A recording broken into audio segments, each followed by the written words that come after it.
विद्यार्थी मित्रांनो, नमस्कार.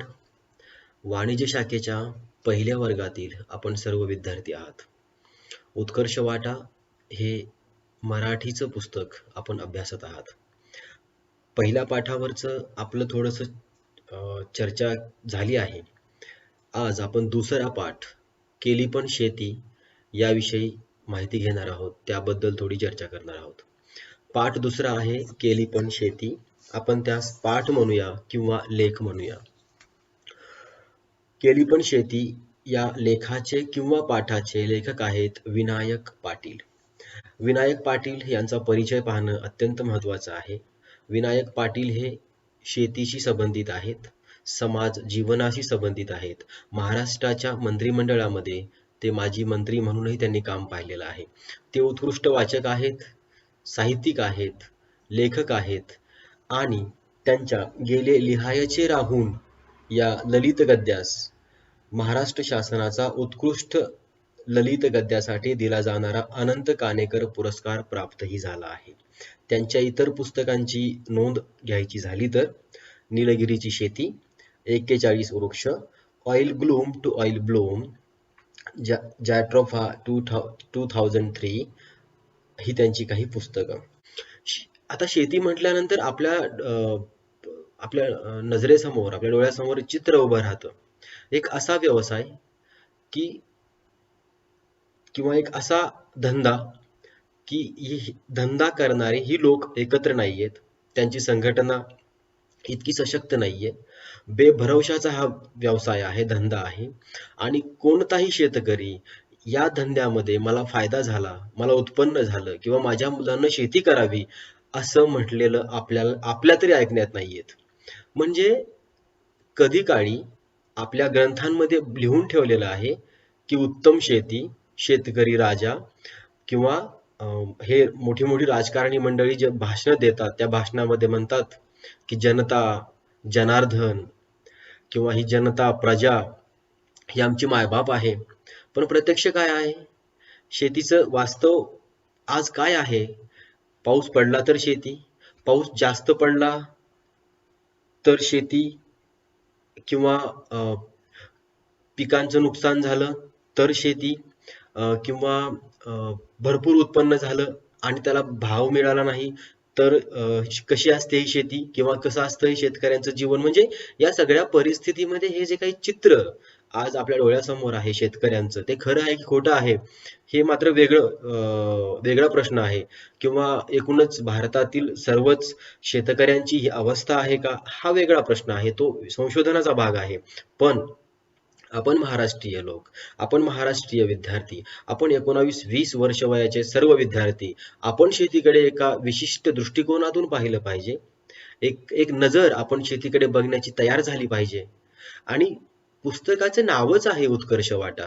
याचा अर्थ उत्कर्ष हा काही ठराविक क्षेत्रातच मिळतो असं नाही, तर एखाद्या क्षेत्राशी जर आपण एकरूप झालो, त्यात आपण स्वतःला वाहून घेतलं, आपण तादात्म्य झालो त्या क्षेत्राशी, आपण रमणीय झालो त्या क्षेत्राशी, तर त्या क्षेत्रातही उत्कर्ष साधता येतो.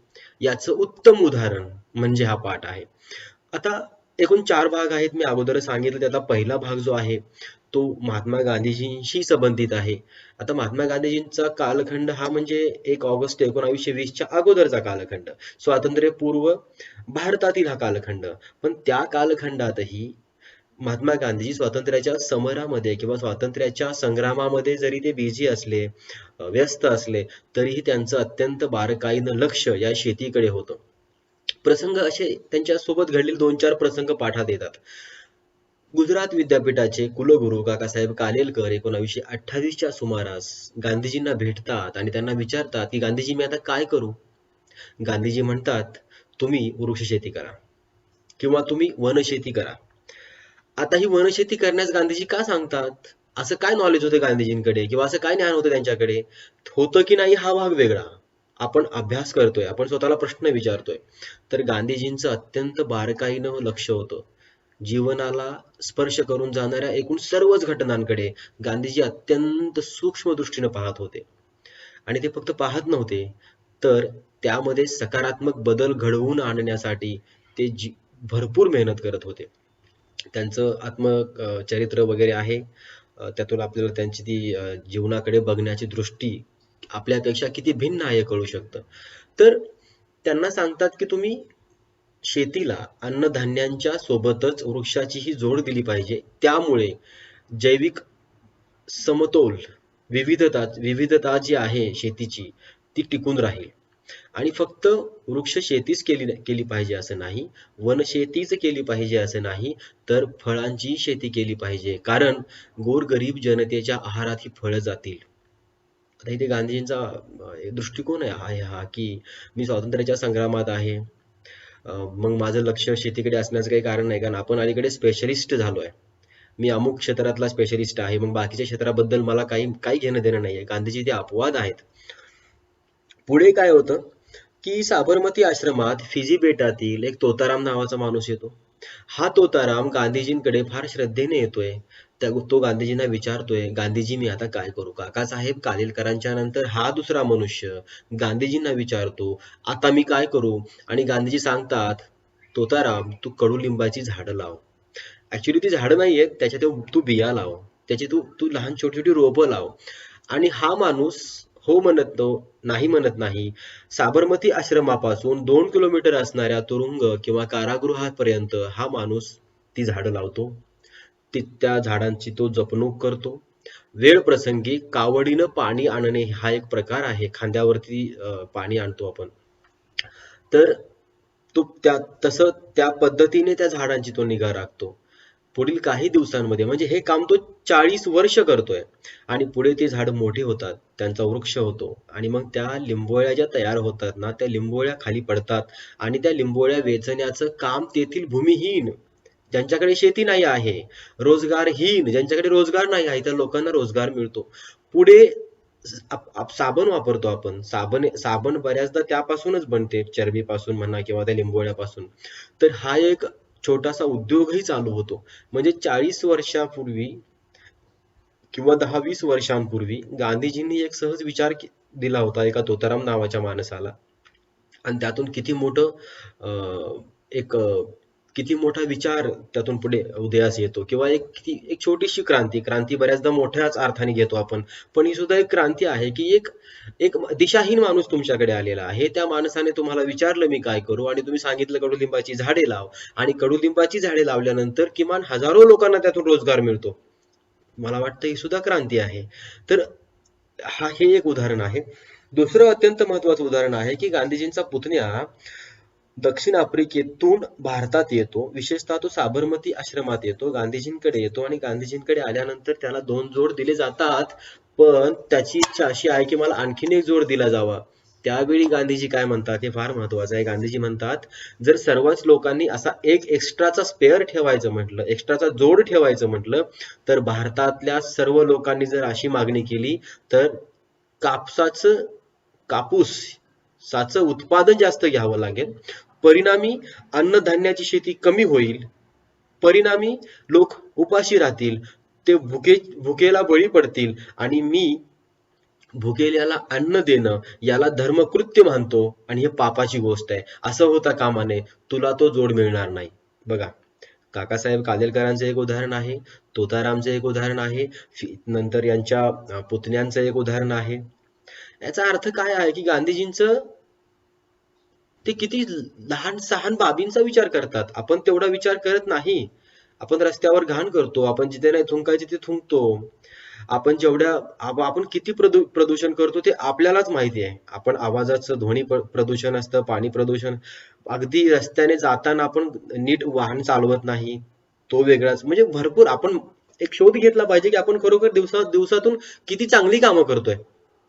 फार कमी असतील. आणि आपण जी कामं करतो ती फार जाणीवपूर्वक वाईट करतो असं नाही, तर तो आपल्या सवयीचा भाग आहे, कारण आपण भारतीय आहोत.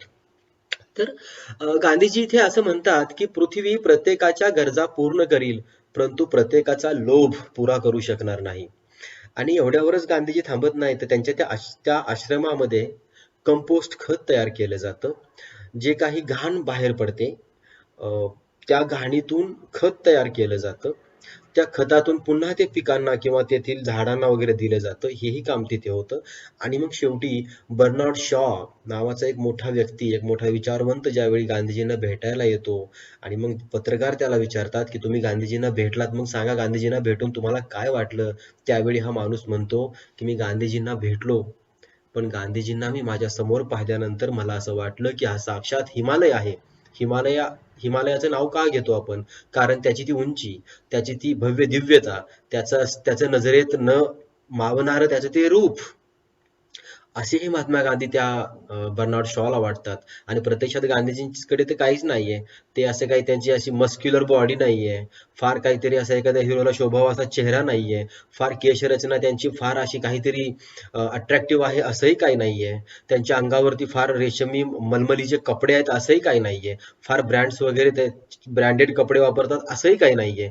पण बर्नार्ड शॉ असं म्हणतो की माझ्यासमोर साक्षात हिमालय उभा होता. आणि मग शेवटी लेखक इथे सांगतोय की आज आपण एवढा उदो करतोय ना की मी वनशेतीचा पुरस्कार करतोय, मी वृक्ष शेतीचा पुरस्कार करतोय, आम्ही जलसंधारणाची कामं करतोय, आम्ही पाणी अडवा पाणी जिरवा कामं करतोय, आम्ही आम्ही एवढी झाडं लावली तेवढी झाडं जगवली, आम्ही या दिवशी कोट्यवधी झाडं लावतोय आपण आजकाल, पेपर मधून जाहिराती असतात, जिकडे जावं तिकडे याची जाहिरात केली जाते. आणि मग लेखक इथे सांगतोय, फार छान लेखक सांगतोय की आज आज आपण वृक्ष शेती, पर्यावरणाचा समतोल, सकस अन्न व कुपोषण, जैविक विविधता व जैविक खतांचा वापर, पीक पद्धतीचे नियोजन, कडुलिंबाची लागवड व त्याचे विविध उपयोग, धवल क्रांती वगैरे बोलू लागलो आहोत व हे विचार प्रथमच मांडले जात आहेत अशा थाटात आपण वावरतो आहोत. गांधी बाबा 500 वर्षांपूर्वी हे बोलत असत व फक्त बोलत नसत तर ते आचरणात आणण्याचा आग्रही धरत असत. स्वातंत्र्य प्राप्तीसाठी ग्रामोद्योग व चरखा याचा आपण साधन म्हणून उपयोग करत आहात, आपण शेती या विषयाचा का उपयोग करत नाही, असं त्यांना विचारल्यावर ते म्हणतात की शेती हा फारच व्यापक विषय आहे, त्यातील समस्या फारच जटिल आहेत व गुंतागुंतीच्या आहेत. शेकडा 80% लोकांच्या जगण्याशी त्याचा थेट संबंध आहे. स्वातंत्र्याचा लढा अगदी निर्णायक अवस्थेत आहे. अशा वेळी मी त्यासाठी आवश्यक तेवढा वेळ देऊ शकणार नाही, म्हणून मी शेती हा विषय निवडला नाही. स्वतःच्या क्षमता आणि मर्यादा याची एवढी काटेकोरपणानं माहिती असणं आणि ती व्यक्त करताना थोडंसंही न संकोचणं, गांधीजींच्या व्यक्तिमत्वाचं मोठेपण कळतं ते इथेच. तर लेखकाला हे सांगायचं आहे की शेतीशी संबंधित ही सर्व चर्चा आहे, तुमच्या माझ्या जगण्याशी संबंधित ही सर्व चर्चा आहे.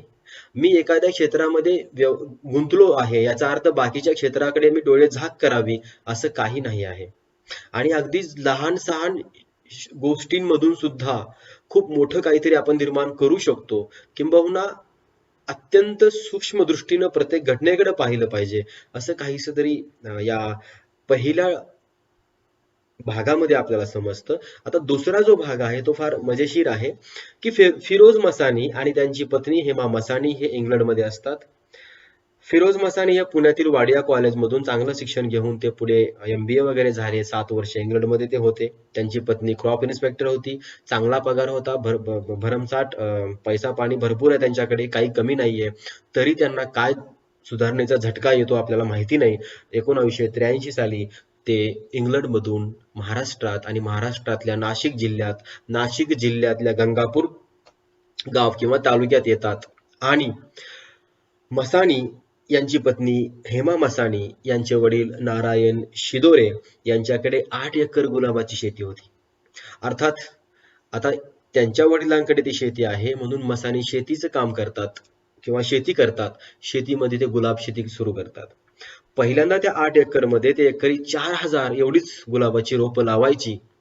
पण एक दिवशी असं होतं की डॉक्टर डेव्हिड गिलार्ड हे इस्रायलचे त्या क्षेत्रात काम करणारे मोठे व्यक्ती आहेत, शास्त्रज्ञ आहेत, गुलाब तज्ञ आहेत. ते येतात आणि मसानी यांच्या शेतीला ते भेट देतात. मसानी यांची शेती त्यांना आवडते आणि त्याच वेळी ते त्यांना निमंत्रण देतात की तुम्ही एकदा इस्रायलला या आणि आमची शेती बघा. होतंही असंच, पण आपले आणि इस्रायलचे संबंध फार चांगले नाहीत असं पाठामध्ये येतं आणि ते खरंच असावं, खोटं मानण्याचं कारण नाही. मग लेखक फार दूरचा प्रवास इंग्लंडच्या वगैरे तो इतर देशांमधून तो इस्रायलला जातो. तिथे गेल्यानंतर हाय डेन्सिटी नावाचं एक लागवडीचं तंत्र आहे, ते तंत्र तो विकसित ते तंत्र आहे. लेखक सॉरी मसानी ते तंत्र शिकून घेतात, परत भारतात येतात आणि जिथे 1 एकर मध्ये 4,000 रोपं लावली जायची, तिथे आता ते एकरी 28,000 रोपे लावतात. म्हणजे कमी शेती, कमी पाणी, जास्त उत्पन्न या पद्धतीचं त्यांचं ते आता सगळं चालू आहे. आणि हरित क्रांतीच्या म्हणजे मसानी यांना आता पुढे ते काय म्हणतात बघा, हरित क्रांतीच्या पलीकडे जाऊन भारताने फुलशेतीकडे लक्ष द्यायला हवे असे मसानी सांगत होते व फुलशेती अद्ययावत करायची असल्यास फुलांचे निवडक वाण आयात करू द्यायला हवेत असा त्यांनी प्रयत्न केला. पण सरकारचा साचेबंदपणा किंवा साचेबंद नकार आला. हे साचेबंदपणा, कम्फर्टेबल झोन, झापडाबंद जगणं ह्या शब्दांशी तुम्ही परिचित असाल, त्यावरती मी जास्त बोलणार नाही. पण एक होतकरू व्यक्ती ज्याला काहीतरी करायचं आहे, ज्याचा विश्वास आहे, त्या विश्वासाला पूरक असं वागणं त्यावेळी सरकारचं नव्हतं. सरकार कुणाचं होतं? काँग्रेसच असणार. बीजेपीचं तर फार काही नसतंच.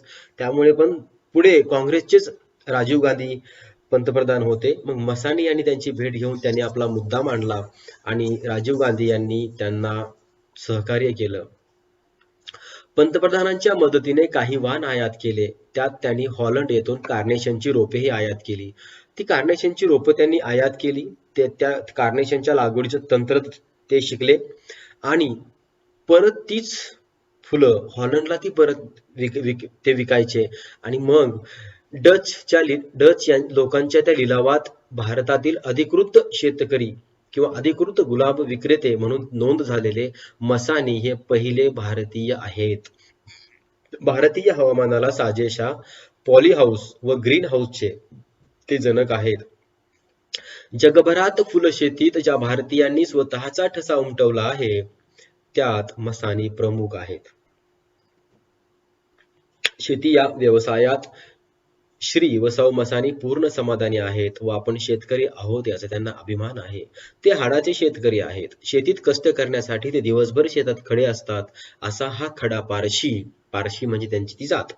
नुसताच खडा नाही तर शेतीच्या प्रेमाने एडा सुद्धा आहे. एवढं सगळं करून हा माणूस म्हणतोय की माझे पाय जमिनीवर आहेत व हात कार्यरत आहेत म्हणून मी आनंदात आहे, समाधानी आहे. एक एक छोटासा विचार आहे या दुसऱ्या विभागामध्ये की इथे माणसं खेड्यातून शहराकडे धाव घेतात कारण शहर त्यांना फार अप्रूप वाटतं शहराबद्दल किंवा शहर त्यांना एक मोह जाल पसरवतंय आणि ते लोक तिकडे जातात.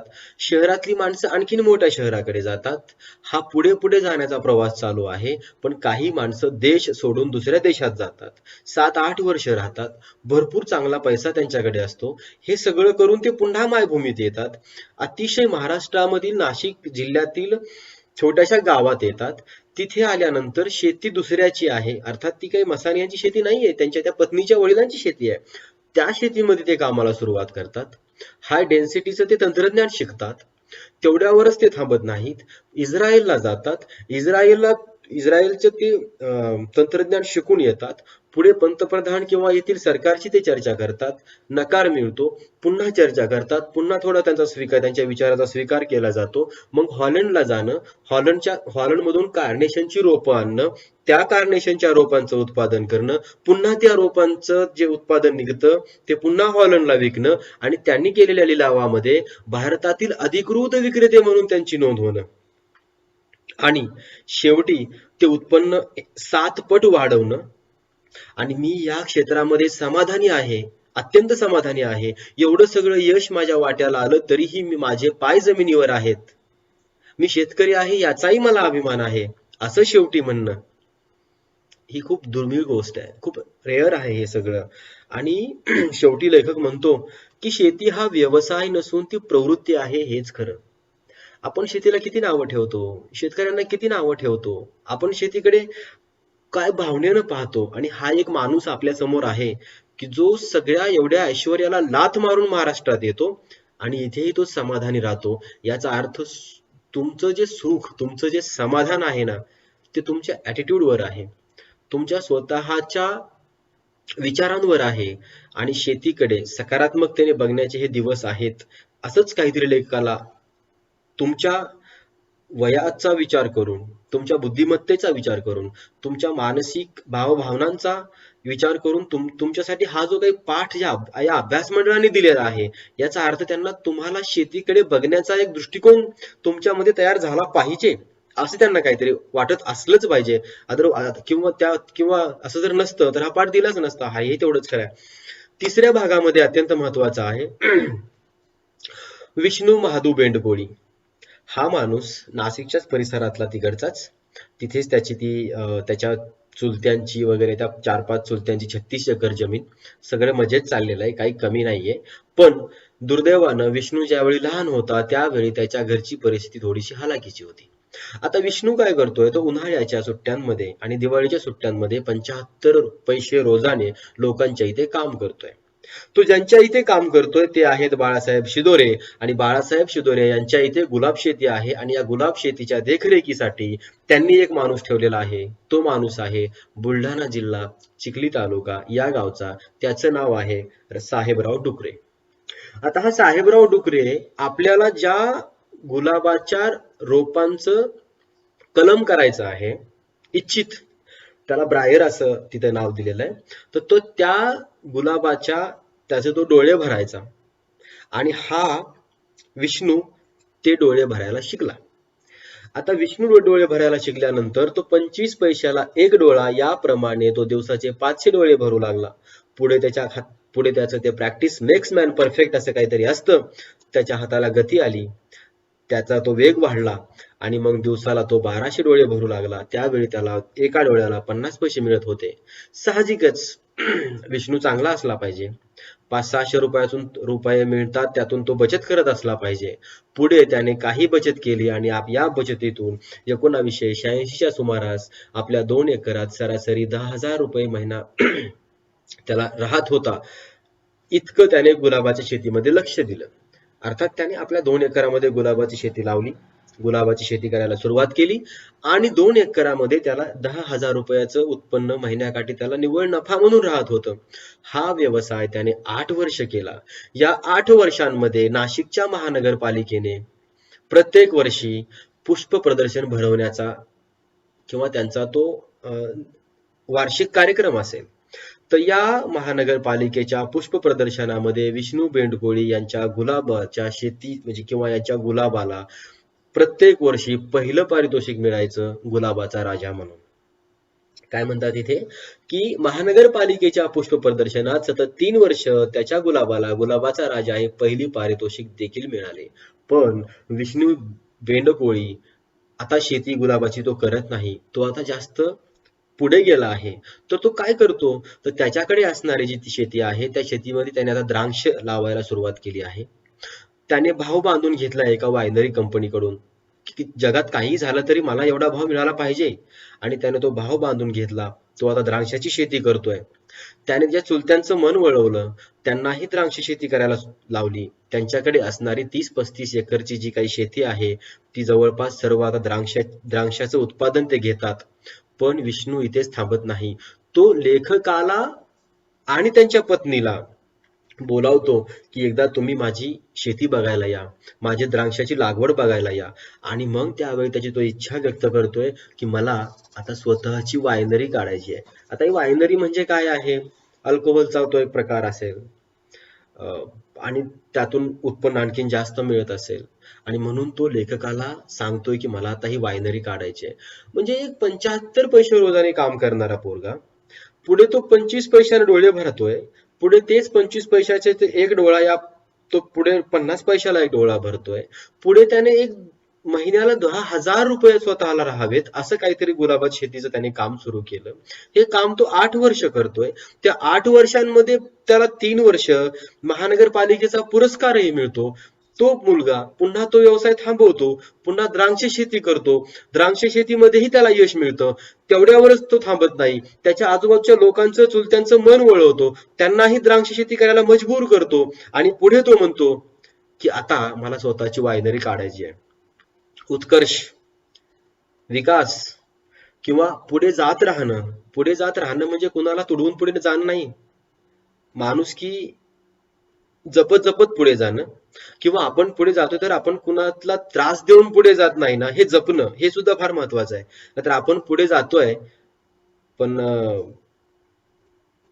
चुकीच्या दिशेने किंवा चुकीच्या मार्गाने जातोय तर ते परत यावं लागतं, हे काही कुणाला चुकलेलं नाही. असो, तर लेखकालाही फार बरं वाटलं की विष्णू कधीतरी 75 पैसे रोजाने काम करणारा हा माणूस आज स्वतःची वायनरी काढण्याचं स्वप्न पाहतोय.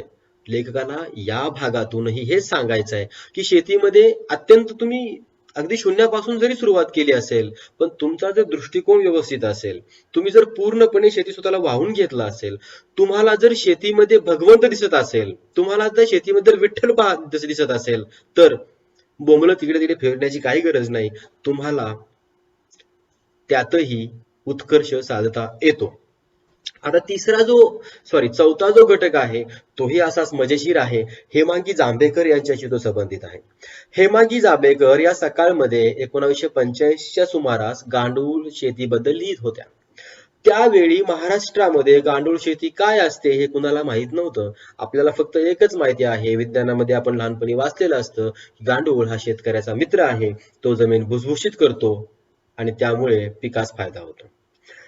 ज्यांनी हे विज्ञान वाचलं नाही त्यांना फक्त एकच माहिती आहे की गांडूळ हा सापाच्या जातीतला प्रकार आहे, तो चावल्यानंतर माणूस मरतो. तो चावतो की नाही हा पुन्हा वेगळा प्रश्न आहे, मग त्याला मारलं पाहिजे, त्याला फेकून दिलं पाहिजे वगैरे वगैरे. पण हेमांगी जांभेकर 1985च्या सुमारास लेख लिहितात सकाळ मधून. सकाळ हे दैनिक आहे, महाराष्ट्रातील ते आघाडीचं दैनिक आहे, हे सर्वांना माहिती असेल. बघा, 85च्या सुमारास हेमांगी जांभेकर आर्टिकल्स लिहितात. 1986च्या सुमारास विष्णू बेंडकोळी हा गुलाबाची शेती करतोय. 1983च्या सुमारास हे फिरोज मसानी आणि हेमा मसानी गुलाबाची शेती करतायत. आणि जो पहिला भाग आहे ना, तो काका कालेलकर गांधीजींच्या साबरमती आश्रमातला, तो थोडासा पूर्वीचा म्हणजे स्वातंत्र्यपूर्व कालखंडातील आहे. म्हणजे विनायक पाटील यांनी या 4 भागांना का स्पर्श केलाय, तर 3 भाग त्यांच्या अत्यंत परिचयाचे आहेत. नाशिक जवळच्या आजूबाजूचे परिसरात त्या घडणाऱ्या बाबी आहेत. एक भाग थोडासा दूरचा आहे, पण तुमच्या माझ्यातल्या अहंकाराला मुठमाती देईल यासाठी तो पुरेसा आहे. म्हणून त्यांनी तो पहिला भाग घेतला असावा असं मला तरी वाटतं. हे काही कन्फर्म म्हणजे फार खात्रीशीर माझं म्हणणं नाहीच आहे. 4थ्या भागामध्ये ते सांगतात की 1985च्या सुमारास त्या पुण्यात राहत होत्या, शिवाई सोसायटीमध्ये त्या राहायच्या, आणि त्या ठिकाणाहून त्यांचं ते लिहिणं सुरू होतं. लेखकाला कुतूहल वाटलं, त्याच्या मनात जिज्ञासा तयार झाली. मग त्याने आपली पत्नीला आणि काही विद्यार्थ्यांना सोबत घेऊन तो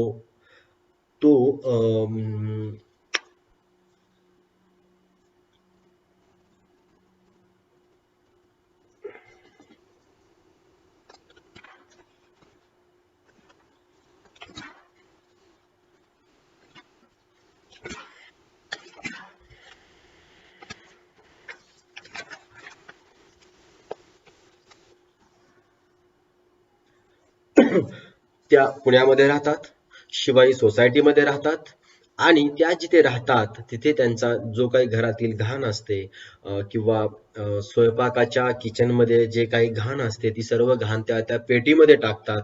त्या पेटीमध्ये गांडूळ आहेत. तिथे दिसताक्षणी फार चांगलं वाटत नाही ते बघायला, परंतु ज्यावेळी लेखक, त्याचे विद्यार्थी, त्याची पत्नी सर्व त्याकडे जातात, तिथे जाण्यासाठी निर्मला पुरंदरे यांनी त्यांना मदत केलेली आहे, लेखकाला, विनायक पाटील यांना. आणि तिथे गेल्यानंतर मग त्या सांगतात की त्या पेटीमध्ये हात घालतात आणि हे ते असे गांडूळ हातात घेऊन दाखवतात आणि सांगतात की हे फार उपयुक्त आहे, यामुळे शेतीला फायदा होतो वगैरे वगैरे. लेखकाला वाटतं की बापरे, आता हे किती घाण दिसते, पण त्या जवळ नाक घेऊन जातात. अहो, याचा वास येत नाही, फार चांगला आहे बघा तुम्ही, असं असं ते सांगायला सुरुवात केली असते. आणि त्या पुन्हा म्हणते, मग लेखकाला काहीतरी म्हणावं लागतं, औपचारिकता असते. लेखक म्हणतो वा वा छान आहे. तर त्या म्हणतात की अहो हे छान कसलं, मोहन धारिया यांच्याकडे जी बॅच आहे ना, ती फार देखणी बॅच आहे. आता ही देखणं, लेखकाला हा शब्द थोडासा, लेखक साहित्याचा माणूस आहे, त्याला शब्दांचे अर्थ कळतात. त्याला ते देखणं हा शब्द थोडा वेगळा वाटला. पुढे लेखकच मग जे निवेदनाच्या माध्यमातून म्हणतो की मला याचं फार आश्चर्य वाटलं की हे देखणं काय असतं बुवा. शेतकऱ्याला त्याचा बैल देखणं असतो, कुंभाराला त्याचं गाढव देखणं असतं. गवळ्याला त्याची म्हैस देखणी असते, कैकाड्याला कुत्रं देखणं असतं. तसं जांभेकरांना गांडूळ देखणी वाटतात. या विषयात त्या एकरूप झालेल्या आहेत. या विषयात त्या समरस झालेल्या आहेत आणि म्हणून त्यांना त्यात आनंद मिळतो, समाधान मिळतं. पुढे लेखक असं सांगतो की त्यांनी आम्हाला असं आश्वासनही दिलं की तुमच्या नाशिकच्या जवळपास जर अशी कोणी शेती करणारा असेल तर मला सुचवा, मी त्यांना योग्य ती मदत करण्यास तयार आहे. मदत म्हणजे मार्गदर्शन. फार काही पैसे अलीकडे आपल्याला मदत म्हणलं की पैशाची पेटी आठवते, किती मिळतील, ते मार्गदर्शन करणं. आता लेखकाला पुढे काहीतरी सांगायचं. तो लेखक म्हणतो की कुणीतरी वाहून घेतल्याशिवाय, एकरूप झाल्याशिवाय विषय पुढे जात नाही. महाराष्ट्रात गांडूळ शेती वाढली, स्थिरावली, शेतकरी प्रिय झाली, याला जांभेकरांचे प्रयत्न कारणीभूत आहेत. 1985च्या सुमारास त्यांनी ती कामाला सुरुवात केली होती. गेल्या 30, 34, 35 वर्षांमध्ये आज गांडूळ शेतीचं जे स्वरूप आहे ते असं आहे की ती शेतकरी प्रिय आहे, तिची वाढ झाली आहे, ती स्थिरावली आहे. आणि शेवटी लेखक असं सांगतोय की या शेतीमुळे व्यवसाय उभा राहिला, रोजगार उभा राहिला, रोजगार निर्माण झाला, लोकांच्या चरितार्थ यावर चालतात. आज त्या गांडूळ शेती करत नाहीत, हेमांगी जांभेकर आज गांडूळ शेती करत नाहीत, पण शेवटी एडिसन आणि फिलिप्स यातील हा फरक आहे. फिलिप्स कंपनीची आर्थिक उलाढाल कितीही असली तर एडिसन आहे आणि गांडूळ शेती या विषयातील डॉक्टर हेमांगी जांभेकर या एडिसन आहेत. आता हे थॉमस एडिसन कोण आहे, त्याने काय शोध लावला, आणि मग फिलिप्स कंपनी काय आहे आणि ती काय विकते, त्याचा आणि थॉमस अल्वा एडिसनचा काय संबंध आहे हे तुम्हाला माहित असेल, त्याबद्दल मी फार काही बोलणार नाही. पण एडिसन हा जरी फिलिप्स कंपनीच्या माध्यमातून ते बल्ब्स किंवा ते लाईटची ती उपकरणं विकत नसला तरी एडिसनच आहे, फिलिप्स कंपनी आहे. गांडूळ शेतीच्या एडिसन हेमांगी जांभेकर आहेत असं लेखाला सांगायचं आहे. आणि शेवटी या 4 भागांमधून आपण हेच पाहतोय की शेती हा अत्यंत प्रतिष्ठेचा, धोका न देणारा व्यवसाय किंवा धंदा आहे. आपलं होतं फक्त असं की आपण त्यात समरस होत नाही, आपण त्यात तादात्म्य आपलं होत नाही, आपण चलत करतो ह्या सगळ्या बाबी, त्यामध्ये आपण शास्त्रीय पद्धतीने आपण त्यात उतरत नाही. आपली प्रतिष्ठा वाढतीये शेती करतोय म्हणून, असं आपल्याला आतून काही वाटत नाही आणि म्हणून शेतीकडे अत्यंत नकारात्मकतेनं पाहिलं जातं. शेतकऱ्याला आज एक उच्च दर्जा किंवा शेतकऱ्याला फार चांगलं म्हटलं जात नाही, किंवा मी शेती करतोय असं जर म्हटलं तर त्याला फार प्रतिष्ठा दिली जात नाही. हे अशा वातावरणामध्ये हा पाठ आणि या पाठाच्या माध्यमातून, हे 4 छोटे छोटे तुकड्यांच्या माध्यमातून तुम्हाला शेतीबद्दलचं हे सगळं सांगण्याचा विनायकराव पाटील यांचा प्रयत्न आहे. आपण हा पाठ वाचाल, ते पुस्तक विकत घ्याल उत्कर्ष वाटा, हा पाठ वाचाल, समजून घ्याल आणि काही प्रश्न पडायलाच हवेत. त्या प्रश्नांची उत्तरं या पाठाच्या किंवा या लेखाच्या माध्यमातून आपण सोडवाल. ते प्रश्न काय आहेत? पहिला प्रश्न असाही असू शकतो की महात्मा गांधीजी यांचे शेतीबद्दलचे विचार तुमच्या शब्दात लिहा, किंवा त्यांचं वनशेती वृक्ष शेतीबद्दलचे विचार तुमच्या शब्दात लिहा. दुसरा असा असू शकतो की विष्णू बेंडकोळी यांची गुलाब शेती आणि द्राक्ष शेती बद्दलची कामगिरी तुमच्या शब्दात लिहा. हेमांगी जांभेकर आणि गांडूळ शेती यांचा काय संबंध आहे तो सांगा, किंवा हेमा मसानी आणि फेरोज मसानी यांचं कर्तृत्व किंवा त्यांचं गुलाब शेतीबद्दलचं योगदान सांगा. एक 4 प्रकारचीच प्रश्न तुम्हाला पडू शकतात. फार म्हणजे हेमा मसानी आणि गुलाब मसानी यांच्या व्यक्तिमत्वाचा अभ्यास करा असं कोणी विचारणार नाही, किंवा विष्णू बेंडकोळी काय आहे त्याच्याबद्दलही विचारणार नाही. या माणसांबद्दलच्या ही माणसं कोण आहेत यापेक्षा त्यांचं शेतीशी संबंधित काय काम आहे, प्रश्न याच अंगाने विचारले जाऊ शकतात. त्या दिशेने तुमचे प्रयत्न असावेत, तुमचं वाचन असावं.